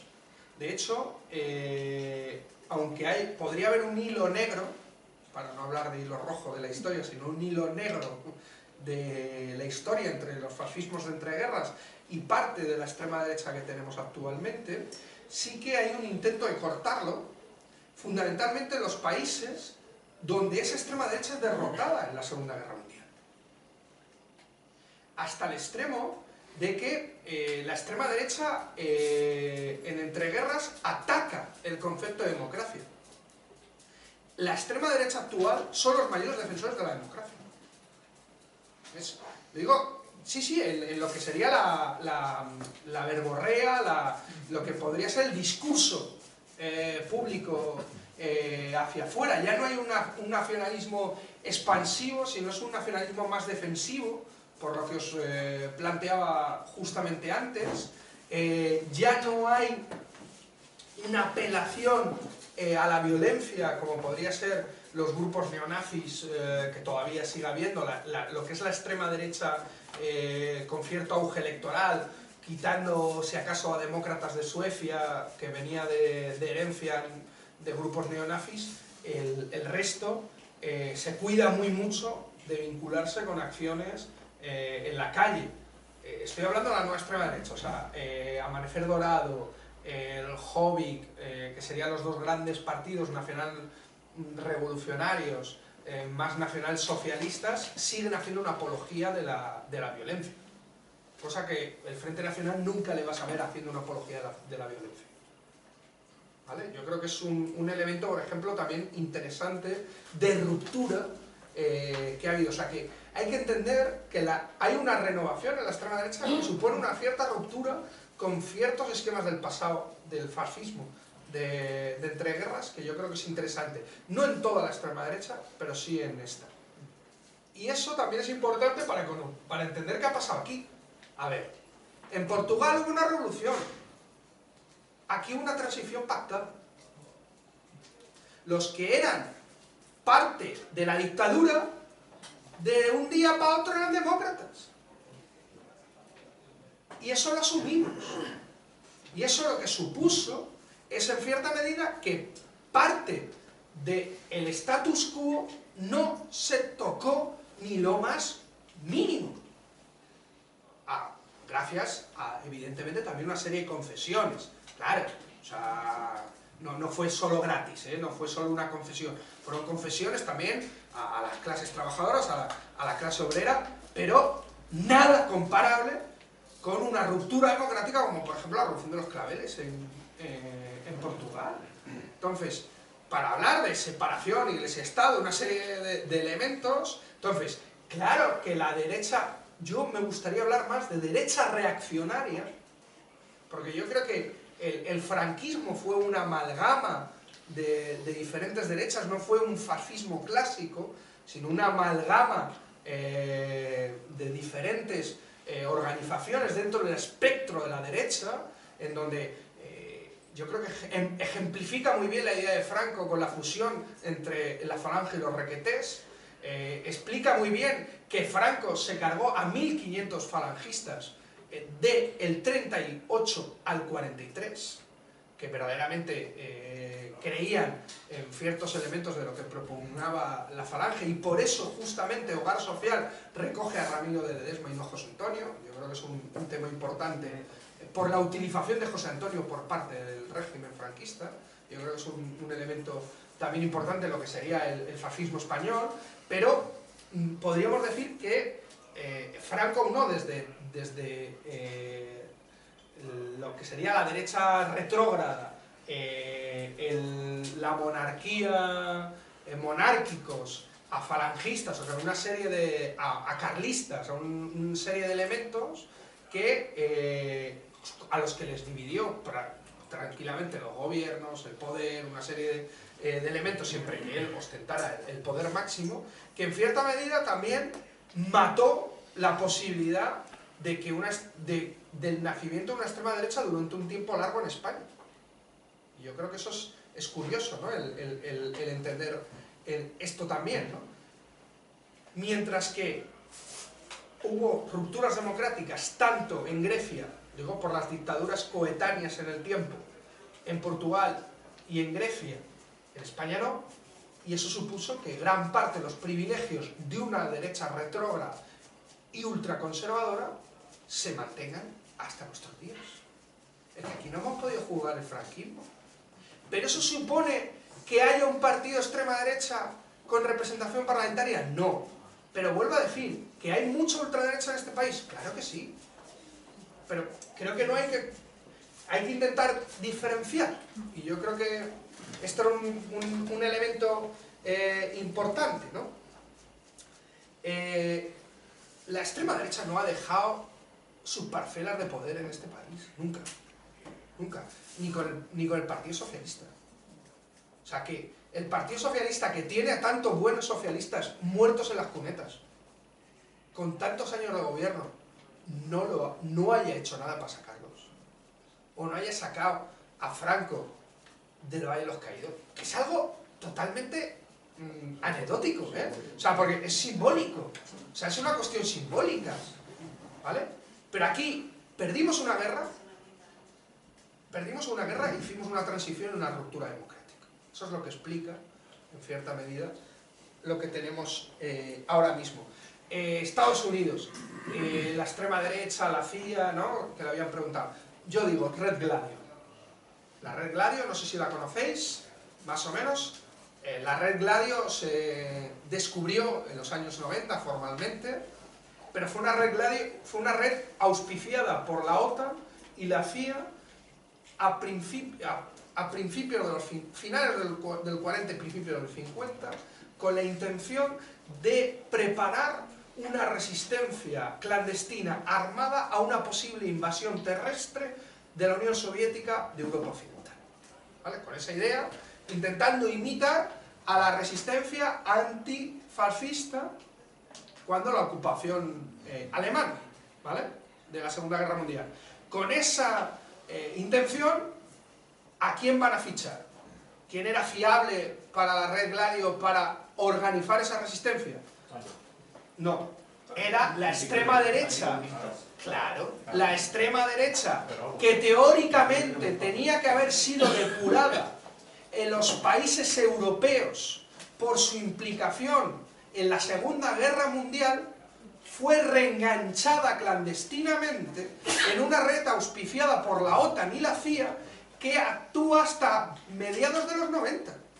O sea, ya con la Unión Soviética desaparecida.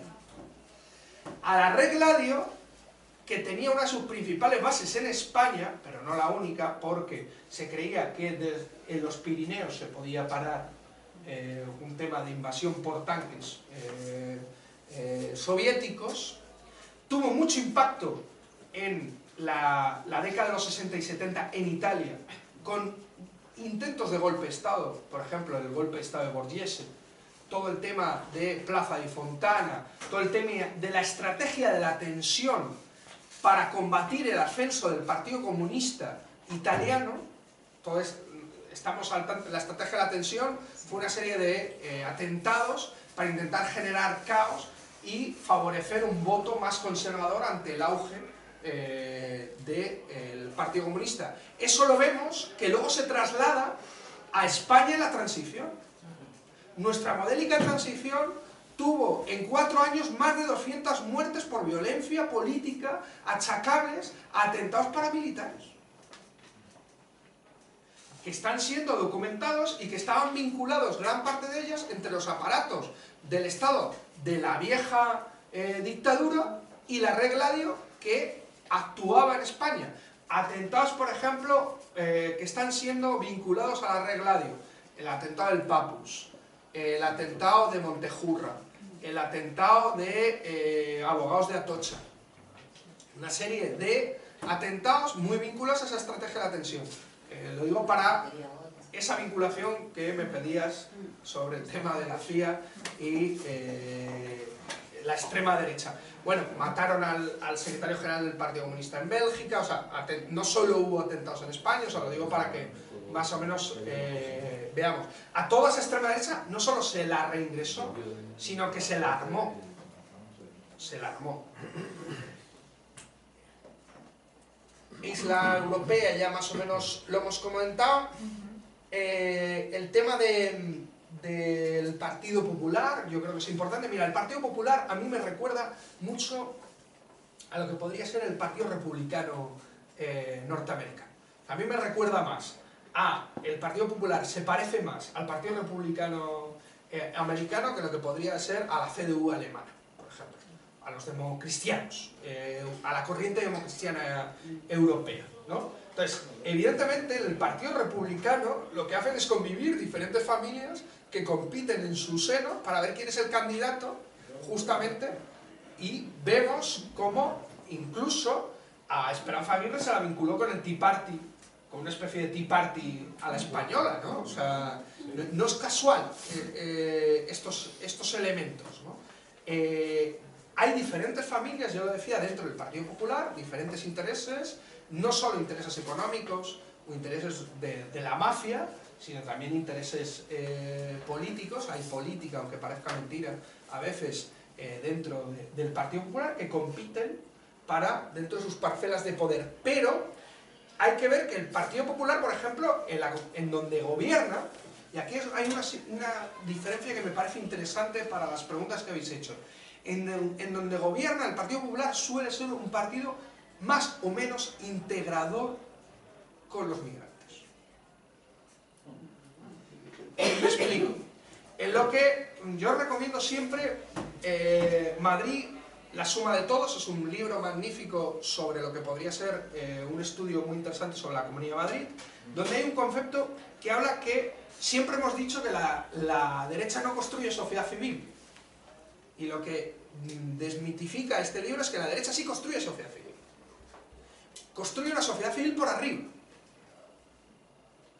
El trabajo que ha hecho el Partido Popular con la comunidad migrante en España, en Madrid, no en España, es muy novedoso.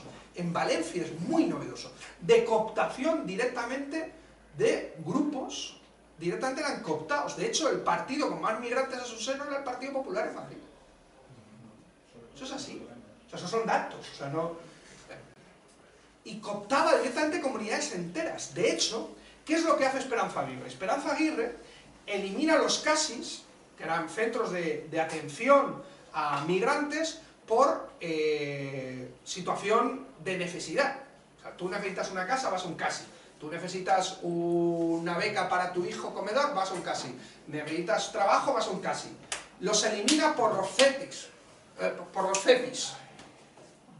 Centros hispano-congoleños, hispano-senegaleses, en vez de orientarlos por necesidades materiales, los estructura por cuestión de procedencia. Y se le da la gestión pública a una asociación de senegaleses, a una asociación de congoleños, a una asociación que es directamente cooptada. La construcción de una sociedad por arriba, de sociedad civil por arriba, de cooptación de sociedad civil, en donde tiene organizada una gran parte de la población migrante más antigua. Eso es todo lo contrario, incluso en discurso. Esperanza Aguirre nunca tuvo un discurso claramente xenófobo ante los inmigrantes. Ni los valencianos, que hacían lo mismo. El PP valenciano que gobernaba hacía lo mismo, tenía dinero y compraba. Directamente compraba, cooptaba a comunidades. Pero la experiencia es muy interesante, en donde el Partido Popular no solo no gobierna, sino es minoritario dentro de la derecha. ¿Por qué? Porque existen derechas nacionales que sí gobiernan y son más fuertes. País Vasco, Cataluña. El PP no solo no gobierna, sino que es minoría dentro del arco de la derecha. Ahí se construyen las experiencias más logradas de un Partido Popular asimilable al Frente Nacional, que es Albiol en Badalona y Maroto en Vitoria. Maroto, que teóricamente es la renovación del partido. Maroto es denunciada por sorrafismo como alcalde de Vitoria, justamente por fomentar la estigmatización de la población migrante, diciendo que las ayudas sociales a los inmigrantes en Vitoria son un efecto llamada hacia los migrantes a la ciudad. ¿Os acordáis de la campaña de Albiol? Limpiar Badalona. Claro. De hecho, Badalona es la experiencia más construida de un Partido Popular asimilable al Frente Nacional. ¿Por qué? Porque el arco de la derecha clásica ya lo ocupaba Convergencia y Unión. Entonces necesitan buscar un nicho político-electoral que no compita con la derecha nacionalista catalana, porque saben que tienen las de perder. Y ahí es donde hay una experiencia, y ahí es donde ese Partido Popular muta más claramente hacia la extrema derecha. Son datos que son curiosos. Los baluartes del Frente Nacional en Francia, creo que lo ha comentado el compañero por ahí. El Frente Nacional también se reparte el país entre de las dos Le Pen. De hecho va a haber un congreso calentito en el Frente Nacional, con dos discursos muy diferenciados. Es curioso. Tenemos a la hija de Le Pen, Marie Le Pen, la que dirige el partido, que controla el norte, la zona más desindustrializada, pauperizada, y que eran los nichos tradicionales del Partido Comunista y del Partido Socialista. O sea, que tocan. De hecho, Calais, por ejemplo, donde estaba la llamada selva de refugiados de Calais, hasta el 2008 gobernó el Partido Comunista. Hasta el 2008. Toda la zona de Lille, toda esa zona que ha sido una zona que ha sufrido mucho la desindustrialización. Y abajo, el sur, lo controla la nieta de Le Pen, que sería la sobrina de Marie Le Pen. Sí. Que es un discurso más asimilable a una derecha cercana a la derecha polaca o la derecha española más retrógrada, ¿no? Menos de clase, podríamos decir que es un discurso menos de clase y más tradicional, por decirlo en ese sentido. Entonces, Francia, o sea, Le Pen consigue ser, para una parte importante de las clases populares que han sufrido con más fuerza la desindustrialización y la austeridad, un sujeto creíble en su programa. Es un programa muy interesante, ver el programa del Frente Nacional en ciertos puntos, donde recoge medidas concretas que lleva el Partido Comunista o el Partido Socialista Francés antaño en su programa electoral. Y es donde es, entre comillas, menos racista en sus mítines. Es más agresiva con las élites, es más agresiva con las multinacionales que se han ido para deslocalizarse a Polonia, a otros sitios, es más agresiva con la Unión Europea y lo que ha supuesto también la división del trabajo por una Unión Europea controlada por Alemania, ¿no? Que es la vinculación que intenta hacer siempre, que también Mélenchon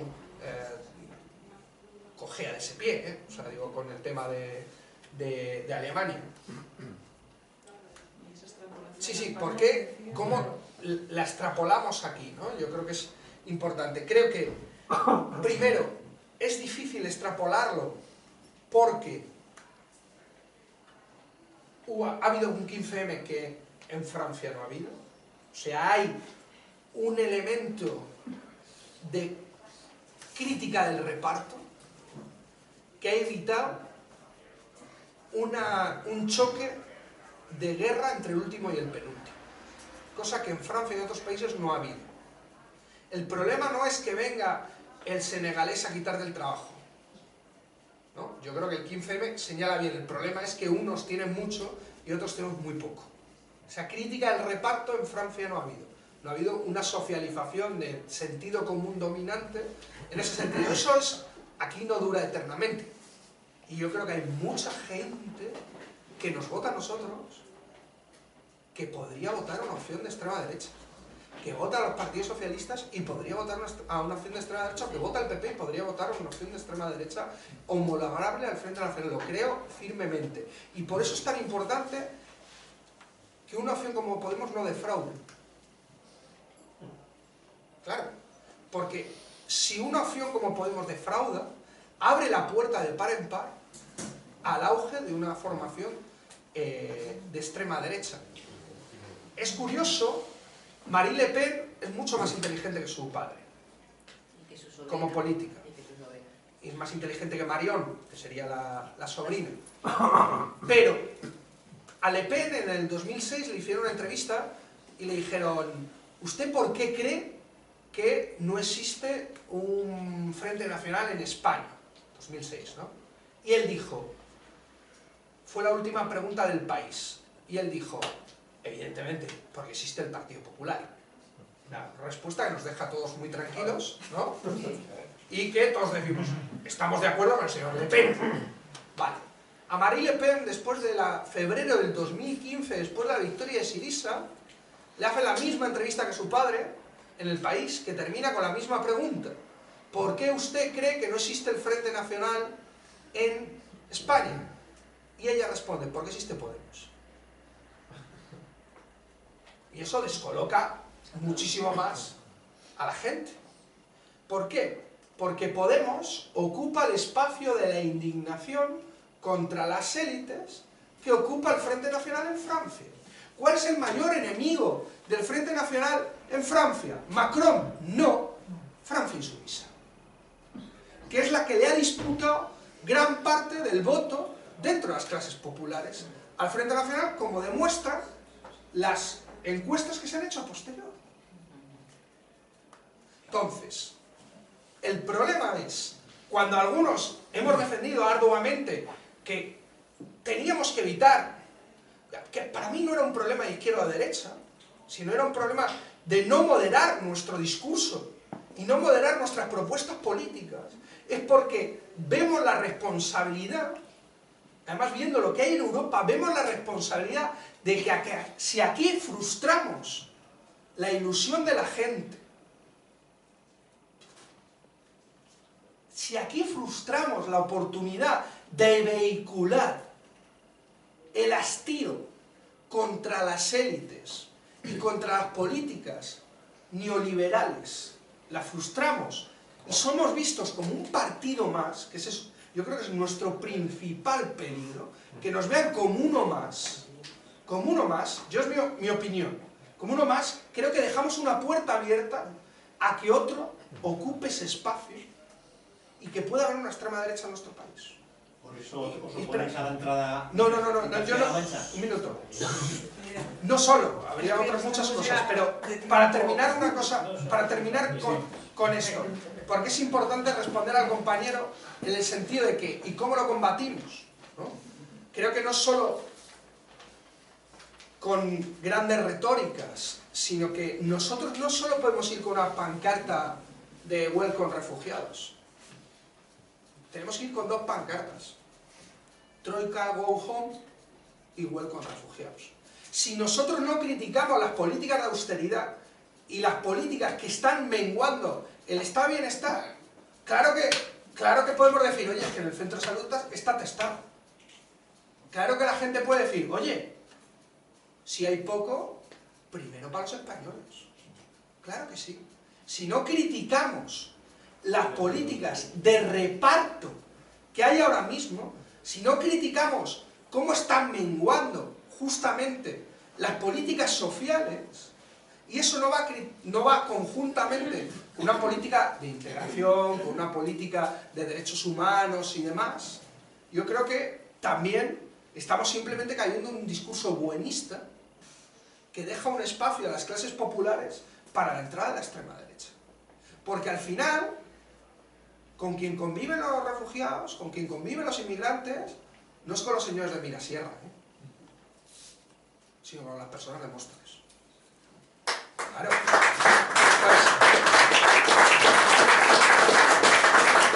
Entonces, o tenemos un discurso claro, nítido y evidente, que no solo puede ser, abramos fronteras y que venga aquí todo Dios.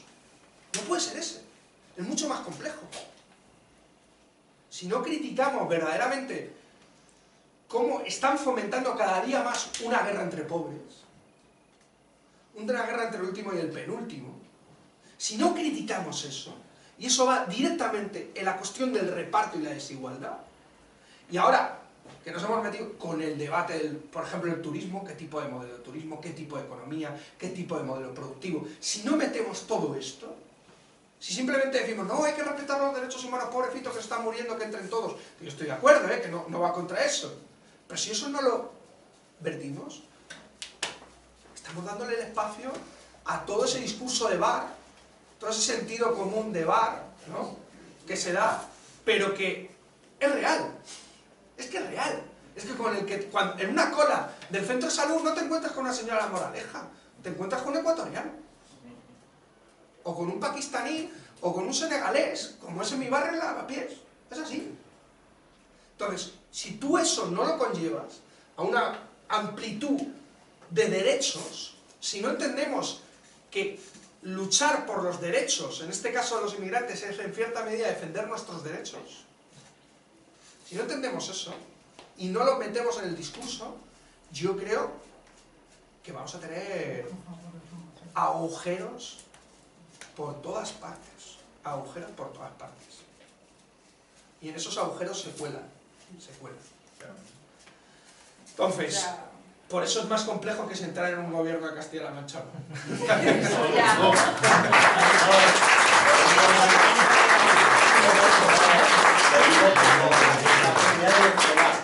Sí, pero el problema es que podemos defraudar de muchas formas. Podemos defraudar, por desgracia, podemos defraudar de muchas formas. Yo creo que no hay que temer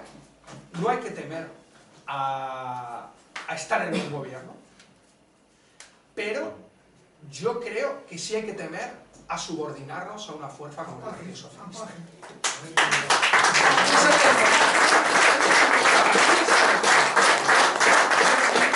Bueno, pues muchas gracias a todos y a todas por venir, a Miguel sobre todo, ha sido un placer.